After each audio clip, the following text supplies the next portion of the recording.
This is quite an exciting meeting for me because this is the first one where we'll be settling into the new format which a few of us worked together on in this room in November last year. Back then we were thinking about, well, we're all interested in this journey of decarbonisation and how we play our part in it, but how is this actually going to run as a group? And we've come up with essentially a format which has three parts to it, which very much matches the tagline that we've come up for the group. So inform, empower and act. Inform is all about hearing from inspiring speakers, people like Jerome and Mayron, who are going to speak to us today on a particular subject of interest to the group. The second part, empower, is all about giving us the knowledge and the contacts that we need to then take action, the third part.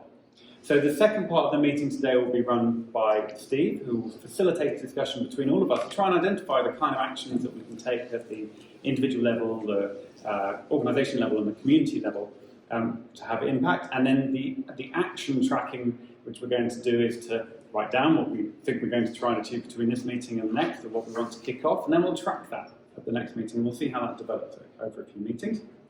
At the end of the meeting, I will then provide a little summing up, and then I'll talk about the next couple of meetings, which we've already got in the diary, and I'm looking forward to putting out a trailer for those, because I think there's some pretty interesting speakers at those ones as well. That's the how and the what of the NZN, but I think it's worth briefly coming back to the question of why. So why are we choosing to meet today? And of course, we're all very much aware that there is this relationship between atmospheric concentration of greenhouse gases and global surface temperature. That's something which I expect we've all been aware of more or less for a pretty long time, and you can go and dig out really strong information to support that. So this is a graph that I plotted based on information I found on the International Intergovernmental Committee, the IPCC, whatever that stands for, on the IPCC website. If you then project that line forwards, which is not a very sophisticated climate model, by the way, people have done a lot of work about what that line should look like, but if you just draw a straight line, you very quickly see that the rise of temperature which we're going to hit as we continue to increase the concentration of greenhouse gases in the atmosphere is going to be really quite severe and certainly blow through that 1.5 degrees which was set by the Paris Agreement. So why does that matter? I think for a long time I didn't really think too much about this, partly because I thought temperature rise of 1 or 2 degrees, that just sounds like, you know, a nice cocktail on the beach on a sunny day. What's the big deal? But of course, the big deal is not just that average rise, it's about what's actually happening to our climate and the impact on our climate.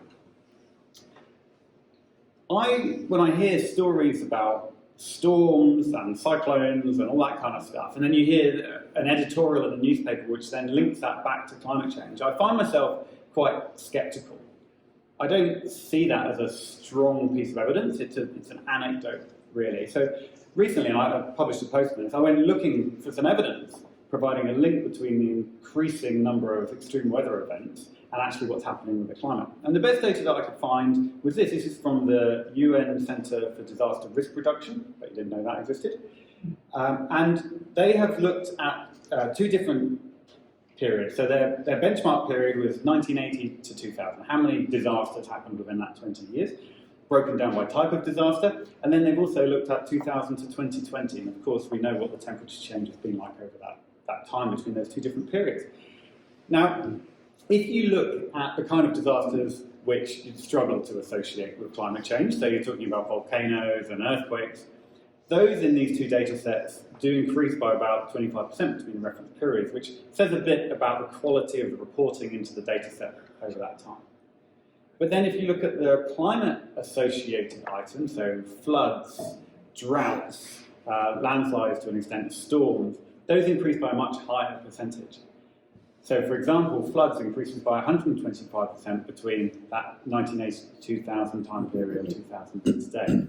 So that to me is the big flashing red warning which says that we need to do something, and it's pretty scary, even if you're not a climate scientist, just to think about, well, if that's what happened when we got to 1.1 degrees, what happens when we go another half degree or another degree beyond that?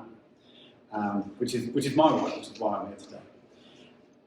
And I spend quite a bit of time thinking about this stuff now, especially in idle moments. And one idle moment I had was on a plane to Tasmania, which I flew to with work in August last year.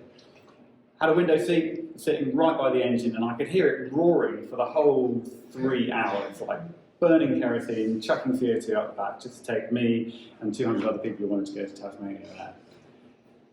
And as I was sitting there, I was trying to think to myself, like, what can I do? What can I do in my career? How can I make a difference to all of this stuff? And I really struggled. And I struggled with rattling around in my own head, just going round and round in circles. With actually, for me, the creative insights which enable me to then take a step forwards in what I can do come from when I meet with people like this, when I talk to other people. That's when you get new perspectives and you figure out new things that you can do. And I find that from hearing from speakers as well. So as these guys are talking, giving us excellent insights, as I'm sure they will, I'll be sitting there with a notepad because I find it really useful to take notes as it's going on to see what ideas that kicks off in my mind as well. So to introduce Jerome and Mayran, these guys have been thinking about environmental social governance issues in general, including climate, for much longer than I have, for over a decade at least. I first saw them talk at a net zero event, it was around September, October last year, and I was really impressed that these were people who were not just talking about this stuff, but which were already working with organisations to have real impact and to make a difference. So I couldn't think of a better pair to come along and kick off our new format and kick off the new year for the Net Zero Network. And I'm really looking forward to hearing what you have to say. So I'll pass over to you.